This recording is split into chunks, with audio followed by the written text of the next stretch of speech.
John, we always try to be timely, and the first team to have 50 wins this year is the Detroit Tigers. They have the best record in the major leagues. We're doing this on a Wednesday. They got to 50 last night. The manager of that team is AJ Hinch, and he's going to join us on the show. Yeah, arguably the best manager in baseball, and he's been a friend of the show, come on multiple times, a great talker and a great manager. So glad to have him once again.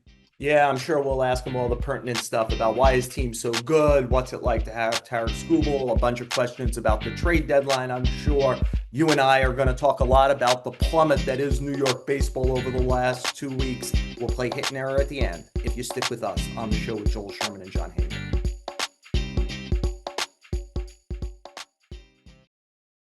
John, I'm old enough to remember when New York baseball was good.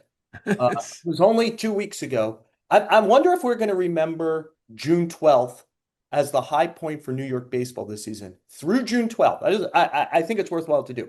The Mets have the best record in the major leagues, 45 and 24. They lead the division by 5.5. Since then, they're 1 in 10 and have been outscored 72 to 34 and a 1.5 behind the Phillies. On June 12th, the Yankees are 42 and 25. It's the second best record in the AL, third best in the majors. They lead the AL East by 4.5. Since then, they're 3 and 9, and they now lead the AL East by 1 game. New York baseball these 2 weeks has been very bad. I wonder, do you think this is aberrational? This is the 2 bad weeks, and it happens to be happening for both New York teams at the same time? Or have we seen some dents here that are going to be factors that make the first 2 months when they were flying forgettable? Yeah, I mean, in the competition of the very weak, the are the winner. They've been the weaker of the two. I don't think there's any question about that. I've never seen a team go from the best record in baseball and then go 1 in 10 over its next 11 games. I mean, that's really hard to do. I mean, they've simply been terrible. At this juncture, I am much more worried about them.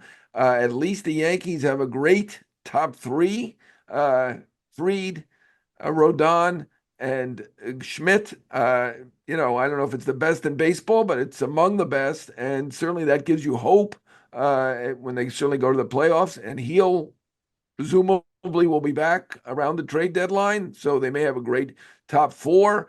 And they always have Judge, of course. I'm really worried about the Mets. I mean, I think these two Focus, teams are focus both on going to be them. in the playoffs, but I think I'm more worried about the Mets at the moment than the Yankees. Yeah, so let's start there, John, because I think I'm with you. It's interesting in 2 weeks how you could go from seeing a team, wow, I really appreciate their depth, to I don't know about their depth because I'm not sure about the players that are depth. Like on one hand, the Mets have three third basemen, or do they have no third baseman?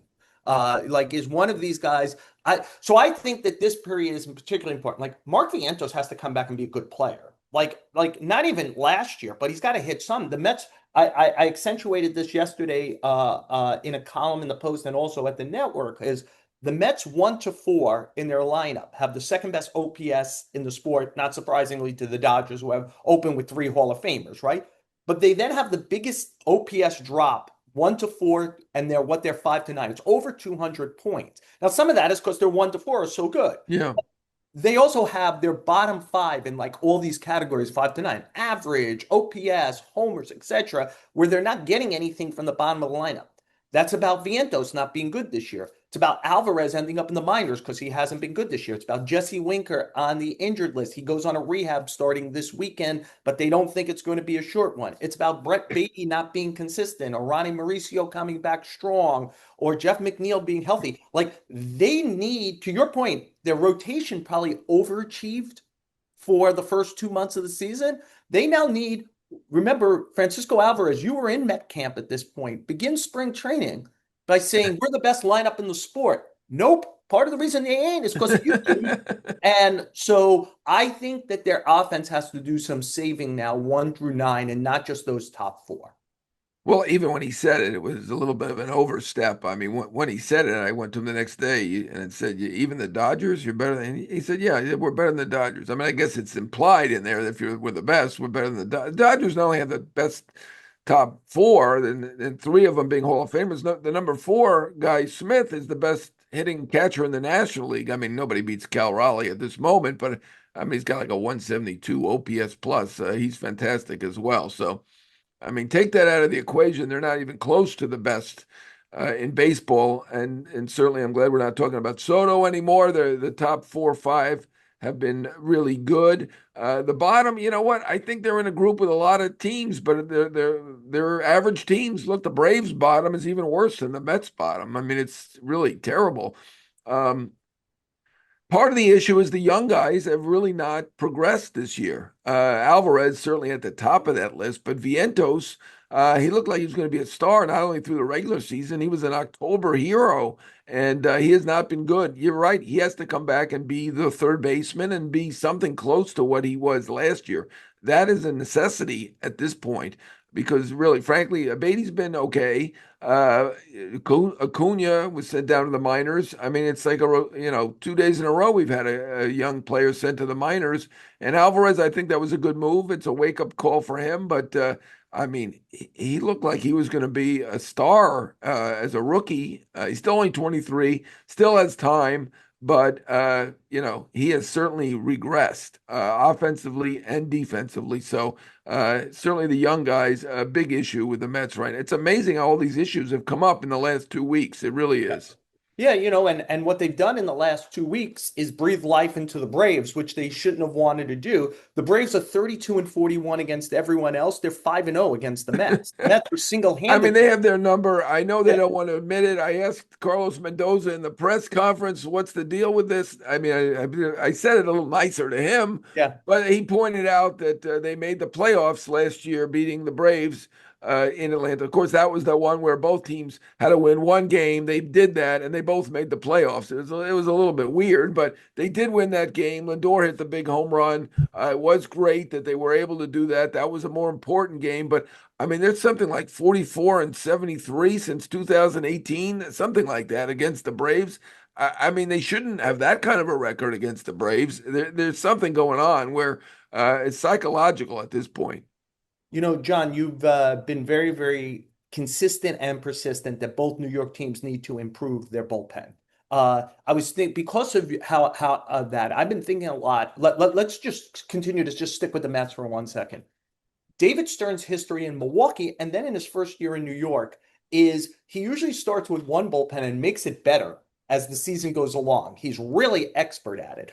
I almost wonder if the fact that the Mets had good health and good performance from their bullpen for about 60, 70 games, it's almost like backward for him. Like there was no place to begin to insert the new guy, the guy he picked up on waivers and the small trade, etc. And now all of a sudden you look at it and say, okay, aside from Edwin Diaz, who do I feel good about in this bullpen? Like Reed Garrett has hit a wall. Brazoban has hit a wall. They still don't have a lefty they fully trust. Will that eventually be Brooks Raley? Maybe. Jose Budo is nowhere near as good this year as last year. Daniel Nunez is nowhere as good this year as last year. So, like, it suddenly feels like they went 60 games where it was like, wow, Carlos Mendoza could go to a lot of different places in the bullpen.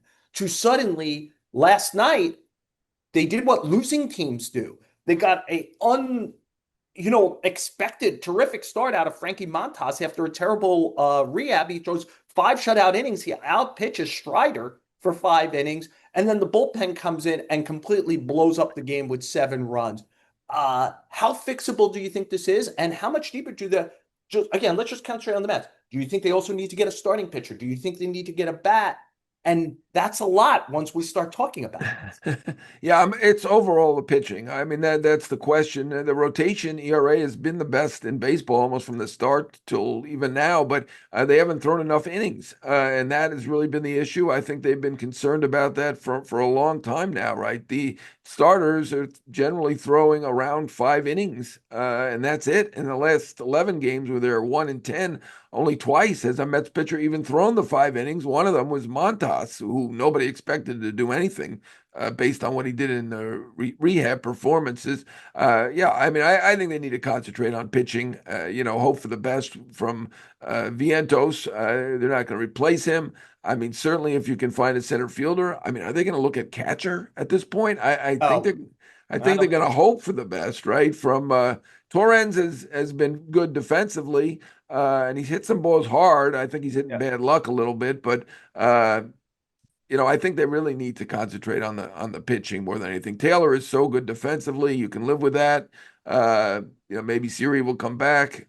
I think you're right on catcher. I think they will hope for the best. Third base, they're going to hope for the best. They're going to hope in a few spots. Yeah. But having Soto and Alonso and Lindor makes up for a lot in terms of their position players.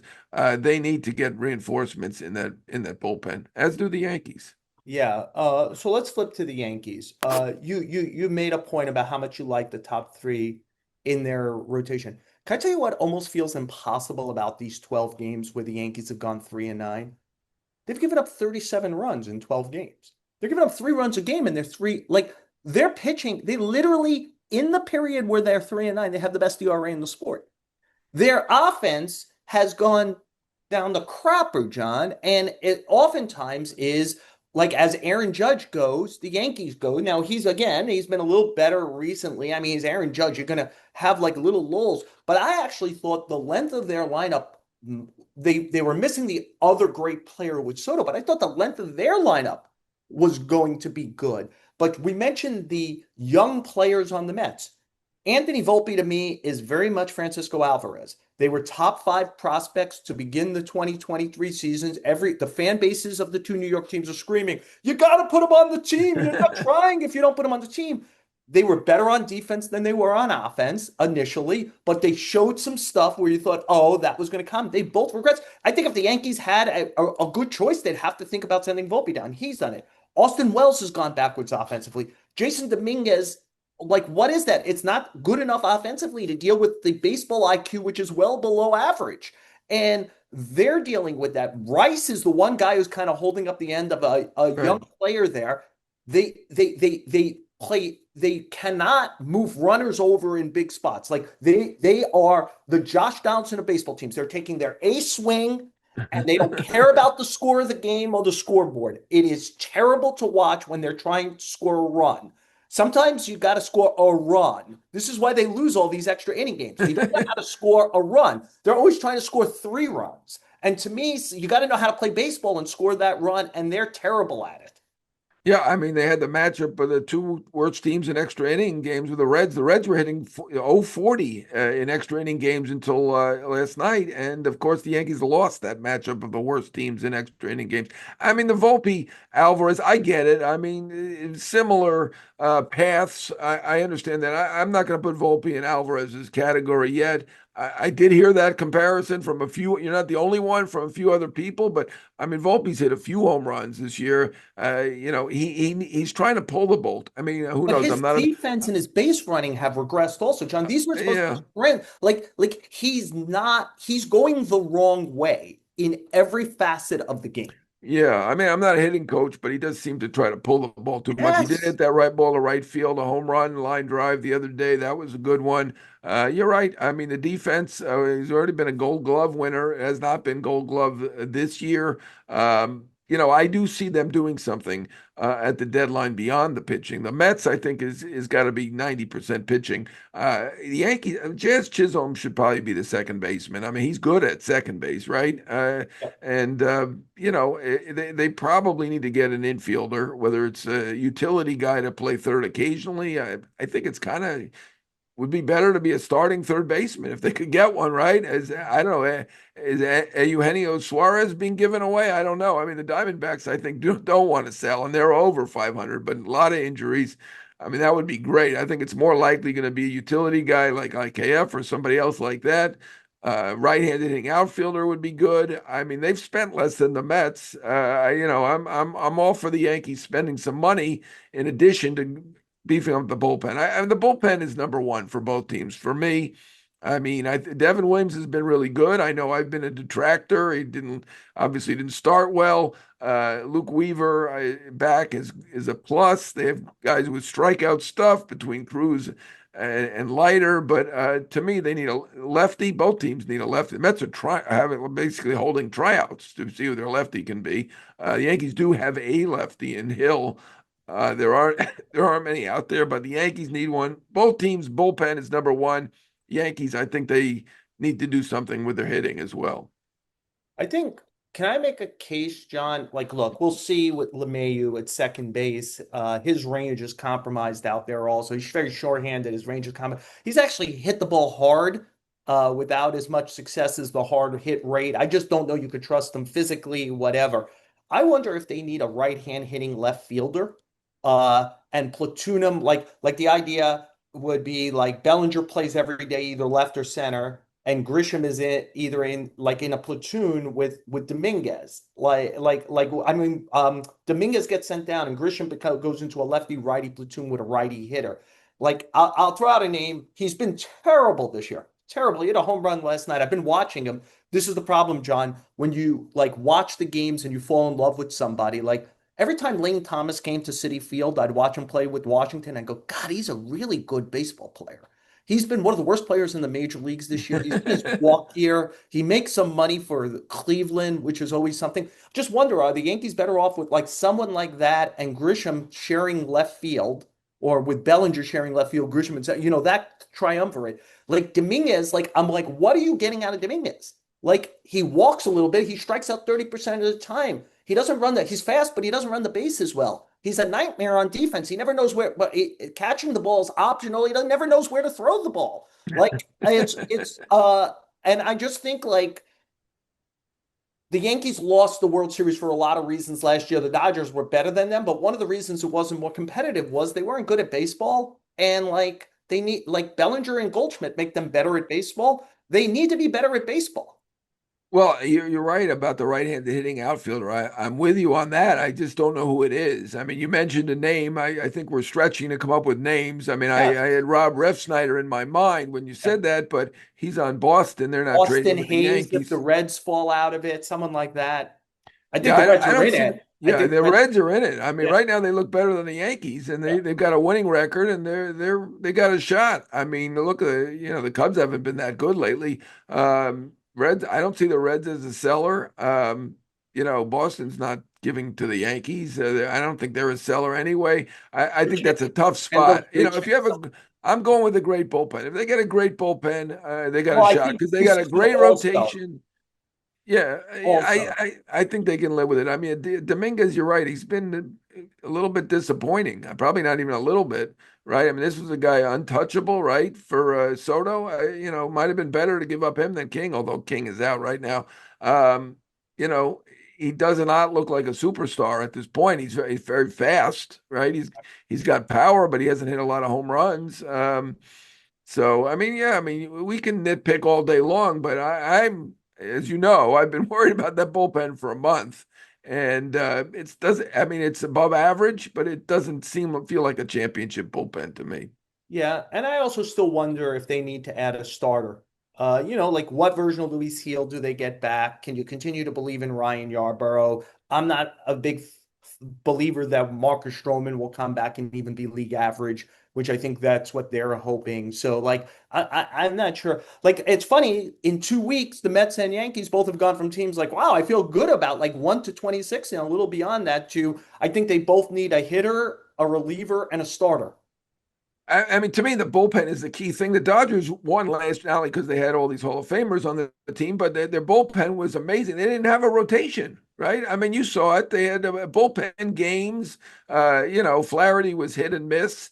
Bueller was coming back from injury, but obviously he was pretty good. They had three starters, two of them coming back from injury, plus Flaherty, who the Yankees didn't take because he allegedly had some back situation. I don't know. To me, I know this is crazy. People are going to say, "What are you nuts?" I think almost think the bullpen is more important, right? I mean, everybody talks about the rotation and having these great. Even a good starter only throws 5 innings now, right? And even in the day when Braves had Hall of Famers lining their rotation, they only won one World Series. So I'm going Penn, Penn, Penn, Penn. Bobby Valentine taught me that, and I believe it.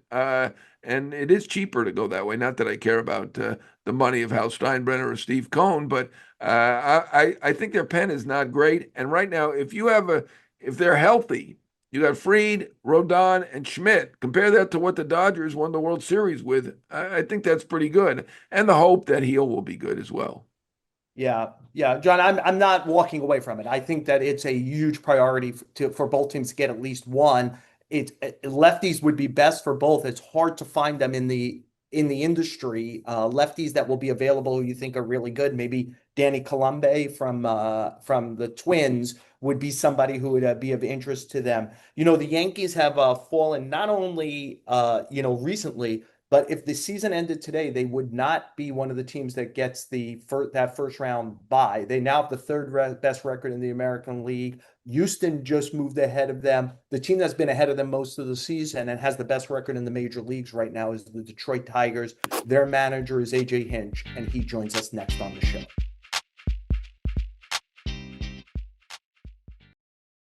Well, the first team to 50 wins this year is the Detroit Tigers. They're 50-30. It's the best record in Major League Baseball. They lead the AL Central. It's the biggest lead in the sport by a 9.5 game. And we're joined by their excellent manager, AJ Hinch. AJ, thank you for joining us on the show. Thanks for having me, and I love that intro. It sounds fun to be a Tiger. Yeah, well, then why don't we stick there? I let's see. John and I are always worried if we're hexing people when they do our show. Like we generally try to get guests who are very timely. Timely is usually they're playing well. The Tigers reached 50 wins in 80 games two other times in their history, and they won the World Series in 1984 and went to the World Series in 2006. Pressure on. AJ, you know what really good teams look like. You managed a World Series champion. Is this team a best team in baseball team? Yeah, I mean, listen, right now the record, speaks for itself. We've played pretty good baseball, for the better part of the last year almost. With counting last year in August, we became a fun story, and then we've backed that up with really good play. I mean, we listen, as a manager, I'm always going to say here's all the areas we can get better, and here's what we need to do for the next 80 plus games. We're almost at the midpoint, with our game played. So we're not going to get too far ahead of ourselves, but two things can happen at the same time. One, I can be super proud of where we're at and acknowledge that we've got the most wins in the sport, and we are happy that we are winning a lot of series and winning homestands and winning weeks. I can also challenge us to say that it doesn't matter if you don't continue that journey in July, August, and September, and hopefully into October. So I kind of walk this fine line of like, I'm proud of what we're at. We do want to acknowledge that, but we got a long way to go. We got a lot of work to do.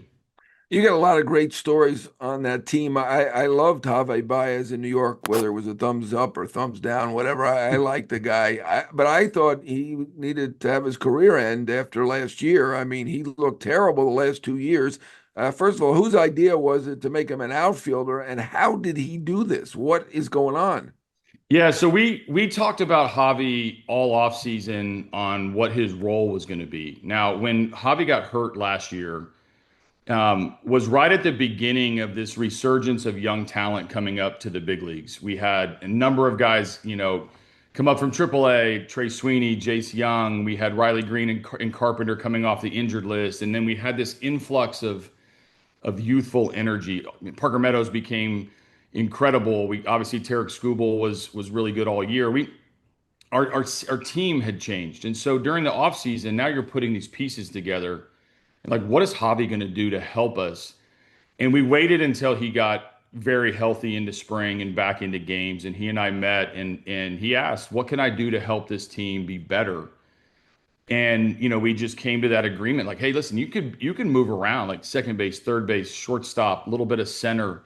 And we didn't know exactly where the piece was going to fit, but we knew he could contribute in a lot of different ways. And when I said center field, his eyes lit up. Like he was like, I've been trying to tell people I can play center field. Now, it's different when you're shagging in BP or it's theory, you're going to play center field. But he did that for the better part of a month while we were trying to get healthy with Parker and Matt Vierling, Wenzel Perez, guys had gone down. So now he's back at shortstop and playing virtually every day at that position. I started him at second the other day. He moved in game to third base 2 or 3 games ago. So the jack of all trades part of Javi's game is awesome, and he bought in from the get go because he saw a team grow up while he was on the injured list and wanted to be a part of it. Yeah, why don't I stick on that theme also? I think you can't do what you're doing this year without some revival, right? And it's not just Baez.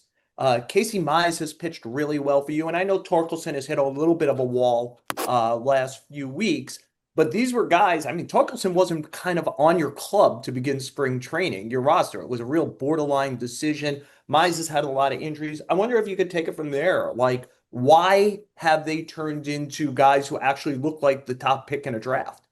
Yeah, those are two great stories because they're two great people and great players, and they've needed some time to get their footing, and I think part of it is the maturation of the team around them, right? We've had Riley Green step up, and he looks like he's heading to his second All-Star game. Tarek Skubal became, arguably one of the best pitchers in the sport. Our bullpen's very stable. Gleyber Torres signs as a free agent, comes and has been a very steady presence at the top of the order. And then we can spread out the expectations across an entire team.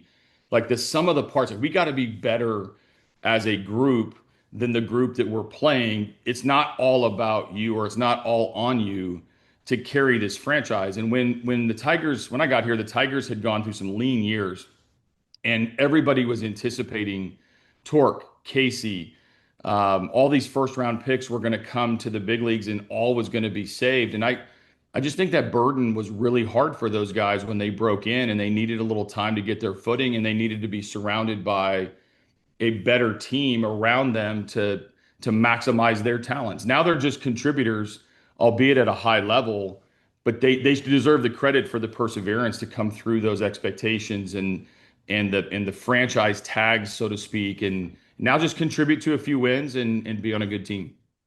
Well, this is a New York Post podcast, and we all remember Gleyber in New York. He seems to be having an outstanding season for you guys. Tell me about Gleyber for the Yeah, Tigers. no, he should be the starting second baseman in the American League at the All-Star game, and that alone should tell you what type of season he's having and how impactful he's been. I mean, he's happy, he's engaged, he's learning. We've pushed him on a lot of different areas, and when we signed him, we felt like he could help us win, which was the number one goal. Was not to sort of anything other than, hey, Gleyber, come help us win. You're going to get to second base. We can move Colt Keith to either DH or first base. We'll challenge Torque, and we need a right-handed presence amongst a lot of young left-handed bats, and he's been exactly that. So Joey Cora has done an incredible job with him on the infield side. Michael, Keith Lance, our hitting coaches have pushed him to develop a routine and maybe come off of the carved swing to right field a little bit when he got to Yankee Stadium and that short porch in right. And it's opened up the whole field for him. His on base is incredible. He's a fun guy, and I've gotten to know him pretty well. As he bounces in and out of my office almost daily to just check in. He's been a breath of fresh air for a team that needed some veteran presence. I mean, you mentioned his on-base percentage. There's five players in the major leagues this year who qualify for the batting title who have walked more than they have struck out. Yeah. And, a list that includes Kyle Tucker and Juan Soto, by the way. It also includes Gleyber Torres. Look, I keep piggybacking John's questions. I'll do another New York one. Tommy Kahnle has kind of been your co-closer. He has a 135 ERA. And I saw him do it here. He's doing it there more. Is he really throwing his changeup 85% of the time? And by the way, when everyone is it that dynamic that even if everyone knows it's coming, you literally can't do anything about it? Yeah, there's something about that pitch that just the hitter's eyes they don't tell you sort of when to trigger, when to swing, and it's amazing. Like I always kind of wait for, hey, this guy's going to sit on your changeup, and it doesn't matter. He gets soft contact, he generates whiff, and he generally has been pretty efficient for us. And one of the things that when we signed him, we had this closer role that was open. And so I don't mind having a closer. I think it's perfectly fine to have that back end guy and then sort of shrink the game as you go. We do it a little bit differently. We go the other way to where I got Tommy get up in the seventh inning yesterday when things were starting to get a little bit dicey. And it doesn't matter whether I bring him in the sixth, the seventh, the eighth, the ninth. He's done all that. But I love the fact that he didn't come to Detroit like trying to grab the closer role. And it's evolved for him to be a part-time closer, but a huge like fireman out of the pen to just come in the biggest and hardest spots, disrupt their timing a little bit, generate soft contact, get a little bit of miss, and then I'll see you tomorrow. He's been incredible because he'll do anything. He doesn't care when he pitches as long as he doesn't go a long time from pitching. He loves to pitch like 2 out of 3 days or 2 out of 4 days to keep him sharp. But I don't really get it intellectually. Like everybody knows what you're going to throw, and it must be a dynamic pitch that he sells tremendously well.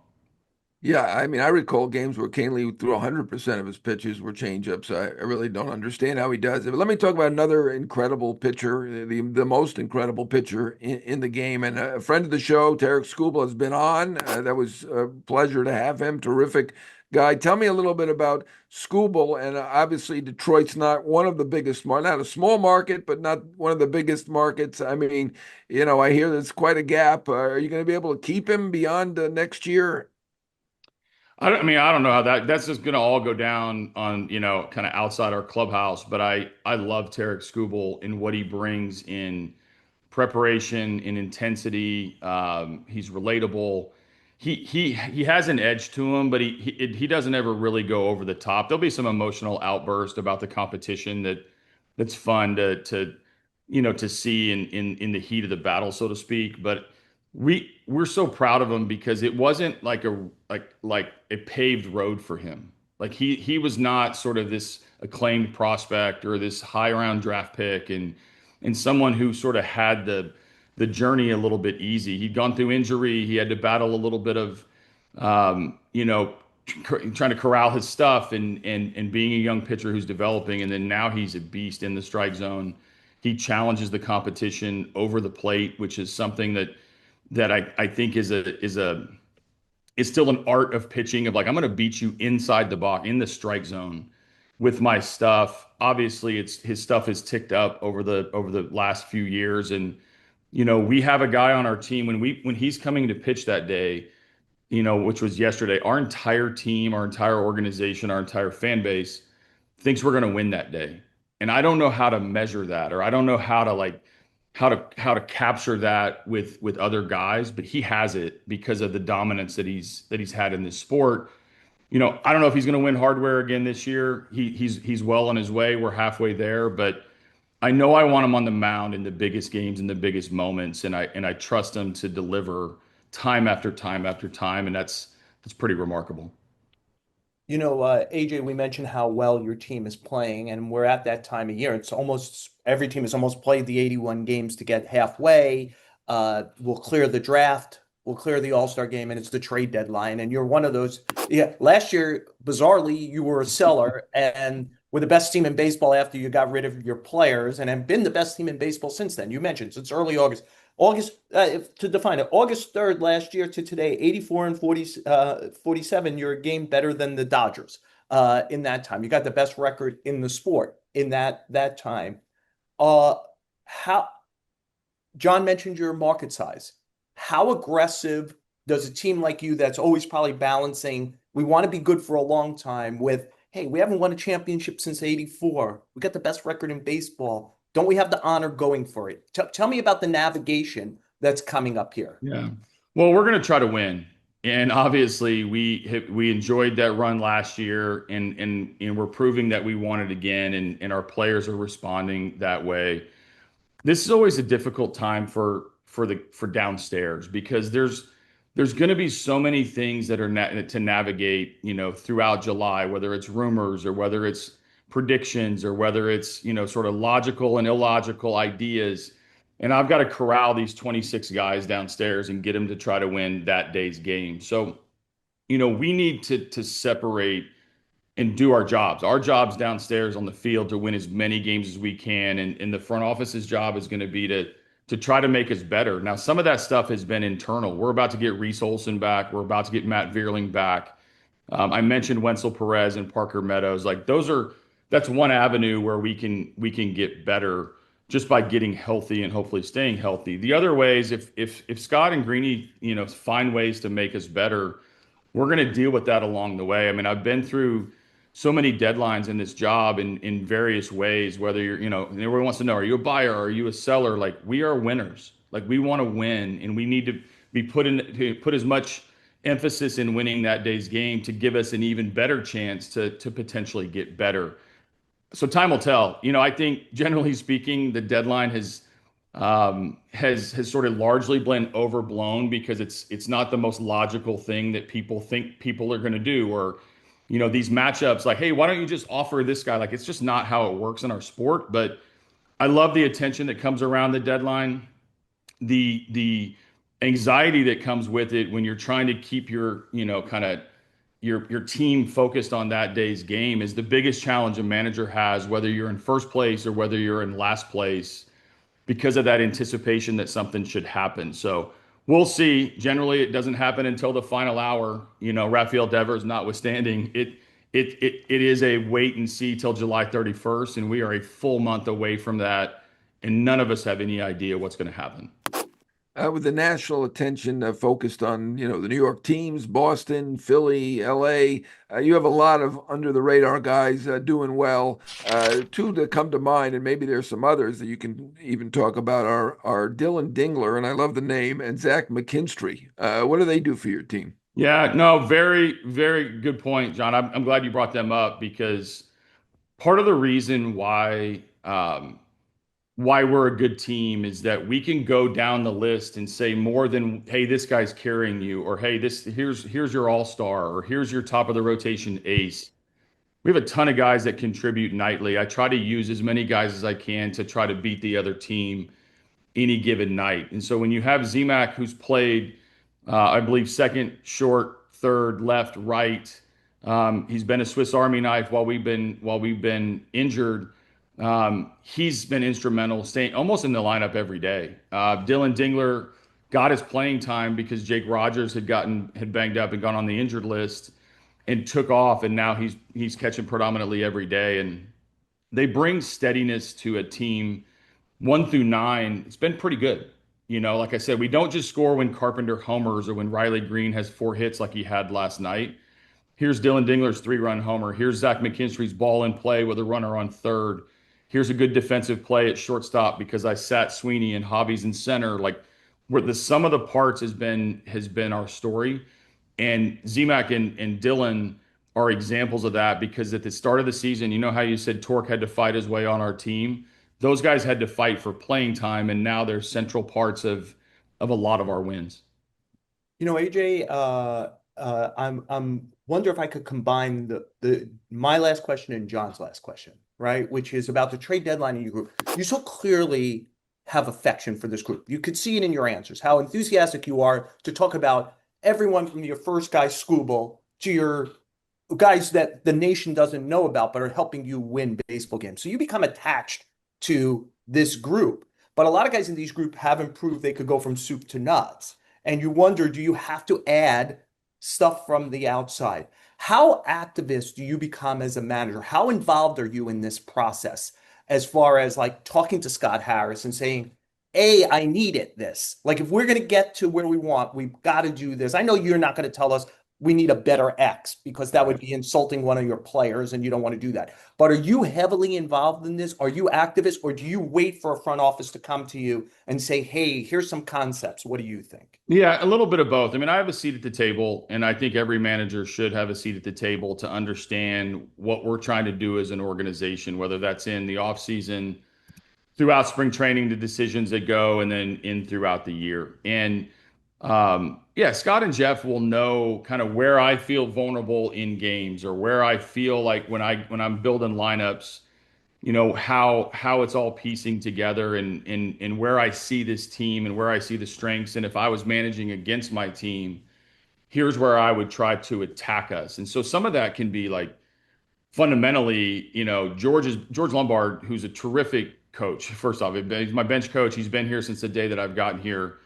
When we brought him in from LA, I knew his content was really good. He impacts our outfield play at a huge level. Like the Wenzel Perez threw 2 guys out yesterday. He instituted a throwing program a month ago, and I'm seeing the fruits of that labor. So like everyone's going to know, kind of have a say in where do we feel best and how do I beat that other team? And you got to study yourself to see how would I beat my team? Like, how would I attack the team that I have? And then, then it's the front office's job to go and dive and dig and uncover what's possible or not possible. And we need to put our attention fully on win number 51, win number 52, because you've got to get to a lot more wins before you can sort of enjoy, the back end of this journey. So I think it's important for the manager to have a voice. I also think it's important for the manager to let the front office do their job and figure out what's available, and then come to me to partner up on if and when and why and what. Since you mentioned George Lombard, I'll note here that his son is the Yankees' top prospect, and he Yeah. has another son who may be the best prospect amateur-wise next year in the draft. So obviously, he coaches his sons pretty well as well. Now, Yeah. you've been the best team in the American League in baseball so far this year, and historically, Detroit's done okay against the Yankees in the postseason, but the rest of the Central, not so great against the Yankees. I mean, is it just by being the Yankees? Are they still the team to beat in the American League, or are you guys the team to beat? I don't know who's the team to beat. I mean, I love matching up with those guys, and we've played them once. We come to New York later this season, and I love the banter between Scooble and Judge, and I miss watching Garrett Cole pitch. I love Booney and what he brings to the table. J. Rowe, who the hitting coach in New York was with us a couple years ago. So there's a lot of connection. We see him a ton in the spring. So they're talented. I mean, they're always going to be talented, but they're also pretty tough. And so I know they're going through it a little bit, and I know nobody likes to play them. So I think it's going to be an interesting run the rest of this year. And one thing I know about our team, we will show up to play. And whether that's against the Yankees or whether that's against Houston or whether that's against our central, Kansas City, Cleveland, our guys are incredibly prepared and we come ready to play every day. And I'll match this team up and see if we can win more games than anyone else. I mean, that's going to be the fun part. But everybody respects the Yankees and what they bring. AJ, as a way to wrap this up, I'm going to test drive. Sorry, I'm turning you into a guinea pig here. I'm going to test drive something I might be doing moving forward, especially with thoughtful people like you. No inflation here. John and I both love talking to you all the time. There, you fill up our knowledge. If I made you the king of baseball, baseball czar, head of all seams, and you could change one thing about the game, what would you change? Oof. You do it. Rule First off, that's a lot of power and a on lot the of field. pressure. Hey, man, like you got to use it well if you've only got one now. I've only got one. Something a pet peeve, even like it doesn't even have to I, be a big thing. Like whatever okay. is your thing. My thing is night game getaway days for our players. One of the things, I can go off on a tangent now, but one of the things that I love about this game, and we talk about the Yankees or you talk about other teams around the league, we're going to get to play the Mets later, and that's going to be a fun journey as well. Like, we want our best players to play the most games we can, right? Like, we want them to be available every time. And there are a couple things I think that come up that people don't appreciate. And one is the rigor of the schedule. It's different now than it used to be, probably needs to be shortened a little bit. But we've got to pay attention to what we're asking our athletes to do. Like, everybody hates the workload management or they hate the days off. I get a question every time I sit somebody. Feels like I get a question. A, is he okay? And B, why would you possibly sit this person in this game? Part of that is just the journey that we have to run. And I don't like that we just assume that it's okay to play a night game on the West Coast and a night game the next day in a city a couple thousand miles away and expect our athletes to be at an optimal level and a premium level. So we've got to protect the schedule for these players more and more as we train them year round, as we ask them to empty their tank and throw 100 every pitch, as we ask them to try to max out their swings. We need to max out, how to bring the most out of them and how to keep them on the field the most, not just healthy, but good. And so those night game getaways on the West Coast or even on the East Coast, I get it, the money, the TV ratings, the gates, all that stuff. But we got in at 3 a.m. the other day. It's not a healthy way to ask our athletes to be their best. Well, AJ, you're playing a morning game after a night game with us. So we truly appreciate you doing that. You're a friend of the show. You've been on multiple times. And every time we leave knowing more than we knew before. So John and I always appreciate you joining us on the show. You got it. Thanks, Army.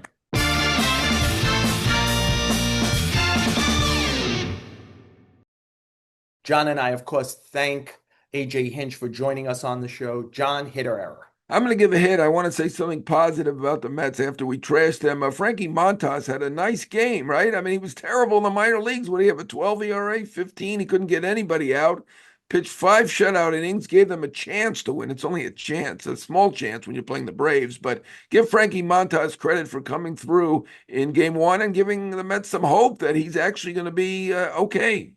Maybe the Yankees have to hope the same thing with Marcus Stroman, who hasn't been good on his rehab, and they might have to get him back to replace Alan Winans until they get an injured pitcher back, either Yarborough and or Hill at some point. John, I'm going to give an error this week. The Minnesota Twins completely plummeted last year. Our guest AJ Hinch was a beneficiary of that. The Tigers, among others, surged by them. They got there. There were questions about what they should do.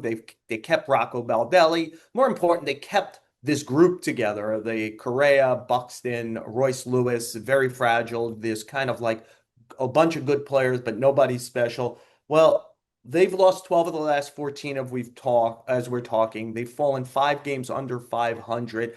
I don't think they're very good. I know they're talking boldly about that they're not sellers. I think it might be time for them to break this up. I know how painful that is for Twin fans who like it, but like Buxton, for example, like this industry is dying. This market is dying for a hitter.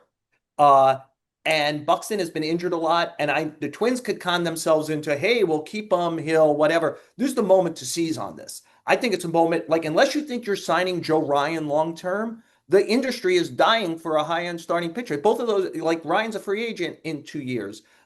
Yon Duran is a free agent. Like, I think that this group is like describes meh. Like, like it's not just like we see them a lot. They lose to the Yankees all the time. So like we have a bad impression. But I just think that they're ordinary in what had used to be an ordinary division. I think the Tigers are going to be good for a while. This group isn't going to be able to keep up with the Tigers for a while. And I think they should break it up and try to go for it. It's tougher. I think they're trying to sell the team, and I think it's probably tough to like remove name players when you're trying to sell the team. But I would rather buy the team and have a bunch of flexibility financially and with a lot of prospects if I did this right. Yeah, I'm not a businessman of any sort, much less a good businessman, but I'm with you on that score. If you're buying the team, I don't think there's anything wrong with having somebody else trade the good players before you come in, and you have to do it. Yeah, I mean, I can see how people can get fooled by this team, even the people who run the team. I mean, certainly they have 3 extraordinarily talented guys. Unfortunately, all 3 of them have a bad injury history. Not Correa. I don't like to lump Correa in with the other 2 because Correa's had a great career. He manages to play through injuries. He was on championship teams, but he has an injury history, as we all know. That is well documented. Royce Lewis, I mean, the poor guy, I mean, he gets hurt every year. And Buxton, same thing. I mean, so I can see how people could get fooled by it. And at this point, them being under 500, they are not a title contender. I don't think. I can see why they don't want to sell yet. I mean, Orioles are 11 games under. They're not ready to sell yet. So I get why the Twins are hanging in there and trying for now. But ultimately, I'm with you. I think they probably will end up a seller if they're realistic about it. Yeah, the guy who we're realistic about is Tommy Hogan. We're again trying to thread the needle this week, John. A lot of things, John's background, if you're looking, he's at MLB Network. He's got a very busy day. Tommy Hogan, our producer, always makes things possible for us. Apple, Spotify, wherever you listen to podcasts. Please follow us, rate, review us, the New York Post YouTube sports page, give us a view. And as always, please continue to stick with us throughout the season on the show with Joel Sherman and Jon Heyman.